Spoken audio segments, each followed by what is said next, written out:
মৰমৰ মা, তুমি ভালে আছা মই আশা কৰোঁ। এইখন চিঠি পঢ়ি তুমি বহুত ভাল পাবা। তোমাৰ প্ৰিয় মানুহ এগৰাকীৰ কথা আছে ইয়াত। পিছে এয়া দেখিছা শাহুমা লিফ্টৰ সন্মুখত ৰৈ আছে। আমি আমাৰ গুৱাহাটীৰ ঘৰখনলৈ আহিলোঁ। ৰাতিপুৱাই যে হোজাইৰ পৰা আহিছিলোঁ, তাৰ পৰা বাৰ ঘৰত গ'লোঁ। এয়াহে আবেলি ঘৰ আহি পাইছোঁ। আহি পিছে আৰু ভিডিঅ' কৰা নহ'ল ভাগৰতে। মামানক শুৱালোঁ। সি সাৰ পাই উঠাৰ পিছতে আমি মাহীৰ ঘৰলৈ বুলি ওলাই দিলোঁ। সৌজন গাড়ীৰ পিছফালে থিয় হৈ থকাজন মোৰ হাজবেণ্ড আছিলে। যিসকল বন্ধুৱে প্ৰথমবাৰ মোৰ চেনেলটো চাই আছে তেওঁলোকৰ বাবে। আৰু এয়া বহুত দিন পিছত গুৱাহাটীৰ ট্ৰেফিকত ফচি আছোঁ। ট্ৰেফিক বুলিলে চবেই বেয়া পায়, কিন্তু মই ভালেই পাইছোঁ, কাৰণ মই এই ট্ৰেফিকটোও মিছ কৰি আছিলোঁ। ইয়াত এটলিষ্ট লাহে লাহে গাড়ীবিলাক আগুৱাইতো যায়। বেংগলৰত য'ত আমি থাকোঁ, তাতে এবাৰ গাড়ী ৰখিলে আৰু ৰখিয়ে যায়। মানে এটা জেগাৰ পৰা আনটো জেগালৈ যাওঁতে প্ৰত্যেকটো ছিগনেলত যদি আপুনি 10 মিনিটলৈকে নৰখে, আপোনাৰ আৰু গৈ পোৱাটো সাৰ্থক নহয় আৰু তাৰমানে। এয়া মাহীৰ ঘৰ আৰু এয়া আদিব মাহীৰ সৰুটো ল'ৰা। কটনীয়া নামাৰ আদিব। জনালোঁ আৰু বায়েক হিচাপে গৰ্বিত, সেইকাৰণে জনালোঁ। আৰু আহিয়ে মানে অকণমান লাজ কৰিছে, বাপেকক এৰিয়ে দিয়া নাছিলে। পিছে লাহে লাহে সিও ফ্ৰেণ্ডলি হৈ গৈছে। এয়া মা, তোমাৰ মৰমৰ ভনীজনী। দেখিছা কিমান বদলি গ'ল মাহী। শকত হৈছে ন? আৰু অকল মাহীয়ে যে বদলি গৈছে তেনেকুৱা নহয়, মহাও শকত হৈছে। দেখিলানে মাহীৰ পিছেৰে থিয় হৈ আছিলে যে? মাহী মহা, অকল মাহী মহাই নহয়, ঘৰখনো বদলি গ'ল। মাহীহঁত আগতে গ্ৰাউণ্ড ফ্ল'ৰত থাকিছিলে নহয়। ওপৰত শ্বিফ্ট হোৱাৰ পিছততো তুমি আহাই হোৱা নাই মা। এয়া ঘৰখনো বহুত বদলি গ'ল। আৰু এয়া মানে মাহীৰ বিচনা দখল কৰি কেনে খেলিব ধৰিছে। মানে য'তে যায় তাতে খেলনা ওলাই লয়, নিজৰ ব্যৱস্থা সি নিজে কৰি লয়। ইহঁতৰ ঘৰততো আৰু খেলনা নাই। মাহীৰ ডাঙৰটো ল'ৰাই চাকৰিয়ে কৰে, সৰুটো ল'ৰাই ডিগ্ৰী পঢ়ি আছে। ইয়াতে খেলনা পাবলৈ নাই। সি গতিকে পাকঘৰৰ পৰাই বাতি, চাউল, দালি, হেতা চব আনি লৈছে আৰু সি খেলিবলৈ বুলি। আৰু সি নিজতে মগ্ন।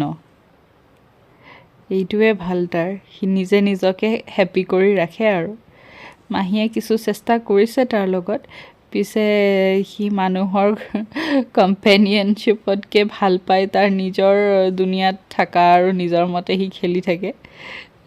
তথাপিও মাহীৰ লগত কিছু ইণ্টাৰেক্ট কৰিছে পিছলৈ। আৰম্ভণিতে অকণমান সি ৰেষ্ট্ৰিক্টেড আছিলে।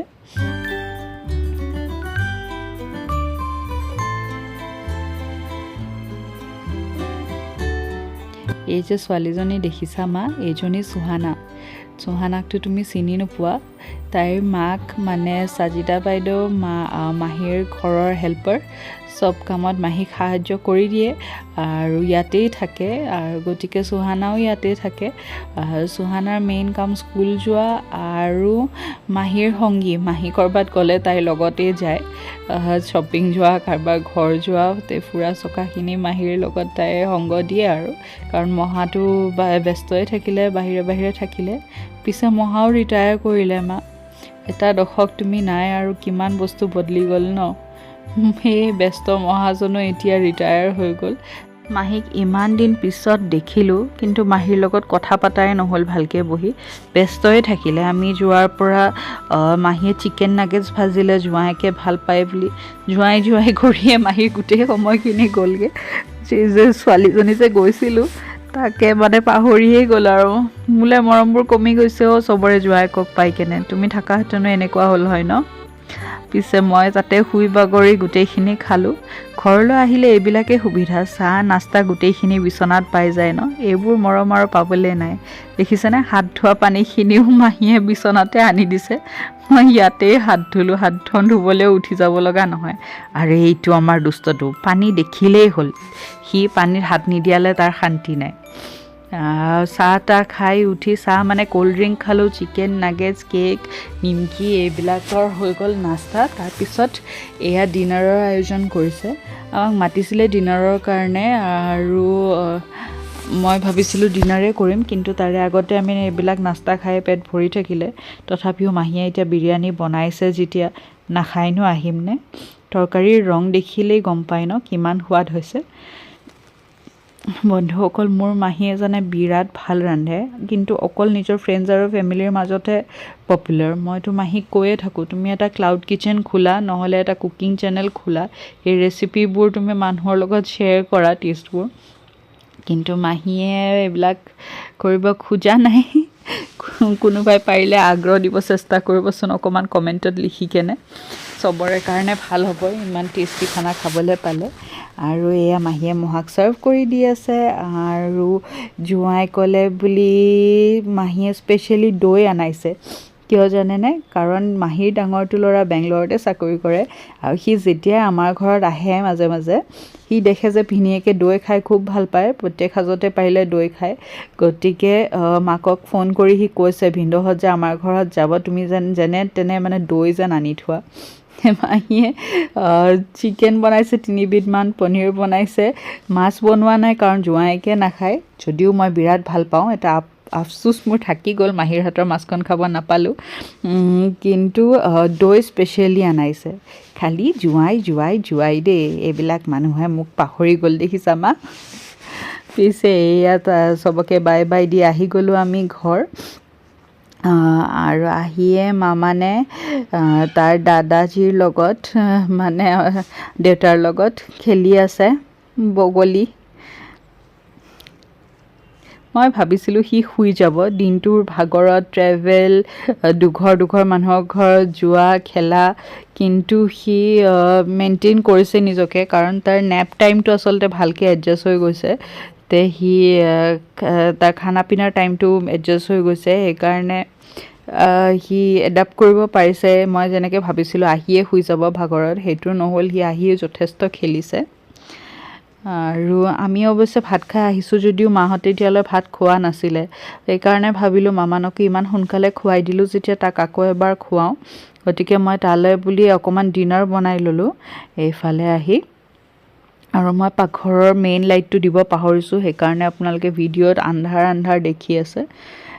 এইফালে মই ৰান্ধি থাকোঁতে মামানে খেলি আছে চবৰে লগত অকণমান। এই ঘৰটো যে আপোনালোকে যিসকলে মোৰ ভিডিঅ' আগৰ পৰা চাই আছে তেওঁলোকেতো জানে যে মোৰ শহুৰ দেউতাৰ ঘৰ, মানে মোৰ হাজবেণ্ডৰ মেইন ঘৰখন হোজাইত, আমি হোজাইতে থাকোঁ। তেনেহ'লে মই তেওঁলোকৰ ঘৰ গুৱাহাটীত বুলি কেনেকৈ কৈ দেখাই আছোঁ। আচলতে কথাটো হ'ল যে এইখন ঘৰ এওঁলোকৰ ট্ৰানজিট হোমৰ নিচিনা, মানে ধৰক গুৱাহাটীত কোনোবাই হস্পিটেল দেখাব লগা হ'ল, বা গুৱাহাটীৰ পৰা কোনোবাই ফ্লাইট ধৰিব লগা হ'ল, তেতিয়া অকল আমাৰ বুলিয়ে নহয়, আমাৰ ৰিলেটিভৰ ভিতৰতো যদি কাৰোবাৰ কিবা দৰকাৰ পৰে গুৱাহাটীত হস্পিটেলৰ বা যিকোনো, তেনেকৈ আহি কেনে মানে এইখন ঘৰ ব্যৱহাৰ কৰে। আদাৰৱাইজ তলামৰাই থাকে, তেনেকৈ মেইনটেইন হৈ থাকে। আৰু মানুহ নথকা ঘৰবিলাক যে অলপ মেইনটেইন কৰিবলৈ দিগদাৰ, কিন্তু তথাপিও মাহ 2 মাহৰ ভিতৰে কোনোবা নহয় কোনোবা আহি থকাই হয়, হয়তো 2 দিন বা 3 দিনৰ কাৰণেই হওক, তেনেকৈ ঘৰখন ইউজ হৈ থাকে। সেইকাৰণে চলি আছে ঠিকেই। কিন্তু এই ঘৰখন মই যেনেকৈ কৈছোঁ ধৰক মেইন ঘৰ নহয় বুলি, আচলতে মোৰ হাজবেণ্ডৰ গোটেইখিনি আৱেগ এইখন ঘৰৰ লগতে জড়িত। তেওঁ ঘৰ বুলি ক'লে হোজাই ঘৰখন নিজৰ ঘৰৰ নিচিনা ফিল নকৰে, এইখনহে কৰে।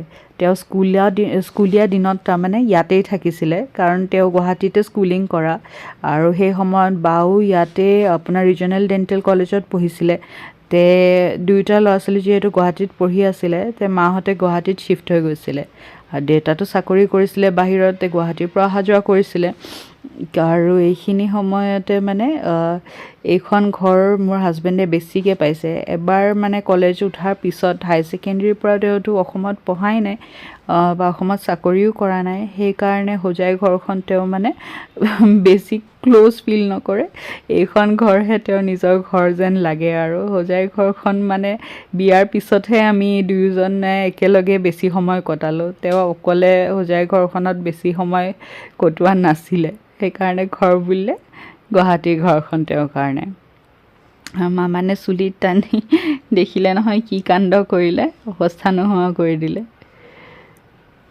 মাহঁতে ইয়াৰে পিছতেই ভাত খালে অৱশ্যে, আমি খাই আহিছোঁ, গতিকে মাহঁতে আৰু ইমান সোনকালেনো খাবনে আমি বাৰু আহি বেলেগৰ ঘৰত গৈছোঁ খাইছোঁ আহিছোঁ কিন্তু ঘৰত থকা মানুহকেইটাইতো আৰু নিজৰ ৰুটিন মেইনটেইন কৰিয়ে খাব এতিয়া বাজিছিলে কিবা 9:30মান বাজিছিলে নেকি এই মামানৰ লগত খেলি উঠিয়ে মাহঁতে ভাত খালে তাৰপিছত আৰু গোটেইকেইটাই দিনটো ভাগৰ মাৰি কেনে মানে শু মোৰতো লাগিয়ে আছিলে কেতিয়া শুব পাওঁ মোৰ মুখখন দেখিলেই গম পাবা জানা মা কেতিয়া শু লাগি আছিলে তে ফাইনেলি বিচনাত পৰিয়ে টোপনি গ'লোঁ আৰু তাৰপিছতে আজি কিন্তু তোমাক বহুত মিছ কৰিলোঁ মাহীৰ লগত বহি যে তুমি আড্ডা দিব পাৰিলা হয় এবাৰ আমাৰ লগত ইতি তোমাৰ মৰমৰ মিঠু তুমি ভালে থাকিবা মা